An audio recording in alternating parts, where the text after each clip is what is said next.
Modicare paste എങ്ങനെയെല്ലാമാണ് നമ്മുടെ പല്ലിനെ സംരക്ഷിക്കുന്നത് എന്ന് നോക്കാം.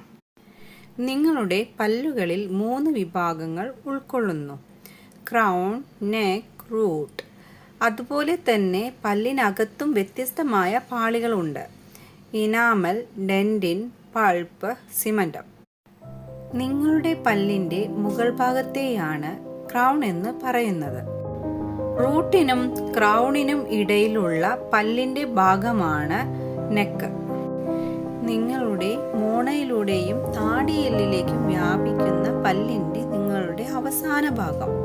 ചില പല്ലുകൾ 1-2 വേരുകൾ മാത്രമേ ഉള്ളൂ, എന്നാൽ മോളാറുകൾക്ക് 4 വേരുകൾ വരെ ഉണ്ടാകും. ഇനാമലിന് താഴെ ഡെന്റിൻ എന്ന ഒരു പാളിയുണ്ട്. നിങ്ങളുടെ പല്ലിൻ്റെ ഭൂരിഭാഗവും ഉണ്ടാക്കുന്ന മഞ്ഞ കലർന്ന ടിഷ്യൂ ആണ് ഡെന്റിൻ. ഇത് അസ്ഥിയേക്കാൾ കഠിനമാണ്, പക്ഷേ ഇനാമലിനേക്കാൾ മൃദുവാണ്. ഇത് പ്രധാനമായും കാൽസ്യം ഫോസ്ഫറേറ്റുകൾ എന്നിവയാൽ നിർമ്മിതമാണ്. നിങ്ങളുടെ ക്രൗണിൻ്റെ മുകളിലത്തെ പാളി പല്ലിൻ്റെ ഇനാമലാണ്. നിങ്ങളുടെ ശരീരത്തിലെ ഏറ്റവും കാഠിന്യമുള്ള വസ്തുവാണ് ഇനാമൽ. അതുപോലെ തന്നെ പല്ലിലുണ്ടാകുന്ന കുഴികൾ, വിള്ളലുകൾ, തകർച്ചകൾ എന്നിവയെല്ലാം നമ്മൾ വരാതെ സൂക്ഷിക്കേണ്ടതാണ്. അതിനായി നമുക്ക് നമ്മുടെ മോഡിക്കെയർ പേസ്റ്റ് എങ്ങനെയാണ് ഉപയോഗപ്പെടുന്നത് എന്ന് നോക്കാം. Modicare പേസ്റ്റിൽ fluoride, fresh mint, SPA, സൈലറ്റോൾ എന്നീ ഘടകങ്ങളാണ് അടങ്ങിയിട്ടുള്ളത്.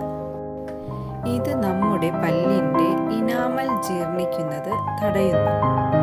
1000 ppm ഫ്ലോറൈഡ് ആണ് ഇതിൽ അടങ്ങിയിരിക്കുന്നത്. വായ്നാറ്റം അകറ്റുവാനും അതോടൊപ്പം വായ് എപ്പോഴും ഫ്രഷ് ഫീൽ ചെയ്യുകയും ചെയ്യും. പല്ലിൻ്റെ ഇനാമലുകളെ യാതൊരുവിധ കേടുപാടുകളും വരുത്താതെ പല്ലിനെ പോളിഷ് ചെയ്യുവാനും ഇത് സഹായിക്കുന്നു. പല്ല് പുളിപ്പിൽ നിന്നും ഇത് സംരക്ഷിക്കുന്നു. പല്ലുകൾക്ക് കേടുപാടുകൾ വരാതെ, പല്ല് പുളിപ്പ് വരാതെ പല്ലിനെ സംരക്ഷിക്കുവാൻ എന്നും നിങ്ങൾ രാത്രിയും പകലും ഈ പേസ്റ്റ് ഉപയോഗിച്ച് പല്ല് തേക്കുക.